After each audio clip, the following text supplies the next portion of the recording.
All right, so one of the things I really want to work on with hips is working on the integration of the hip and the foot working together. So a really great way of us working on that is right here using a wall. It's also really important for our balance. It's also very important for learning to control the position of the knee. And right now you can see if I try to push really hard, I want the force to go directly into my hip through my knee rather than offloaded through the knee. So right there, when we do this exercise, it'll be kind of hard to see on her, but I want you to see hip, knee, and the middle of the foot all in line. So let's go ahead and come over here to the wall. We're just gonna go a little bit over about 2 steps away from the wall. Good. Hands, fingertips on the wall. Nice. Lift up your left leg.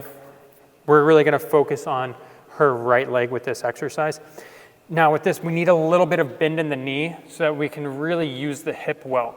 What she's gonna do is she's gonna hold that foot position here and then let the chest drop down and kick the foot straight back, really isolating and hinging over top of that hip.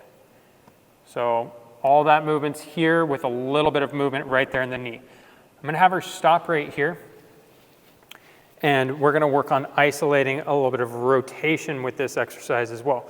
For her, she should feel like she's really using that outside of the hip.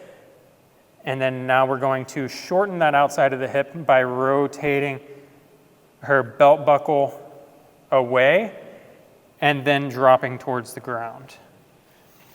Now with her, I want her eyes to be looking at her knee. So as she opens up towards me, that knee is not dropping in.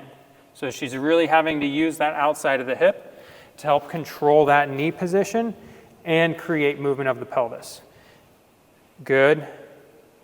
Drop down, really working on those fibers of the glute, being able to lengthen in that position. Good, and relax. So that is a great exercise for us to work on being able to open up that backside of the hip, which is one of the most common areas where we get that tightness in that posterior capsule, that piriformis, the glutes, all of those guys there, and then working on integrating that movement with good function of the hip and good control of that knee position. Give that one a shot at home and it'll definitely help you with working on being able to have better control of the hip when you're on one foot, which is how we spend much of our lives.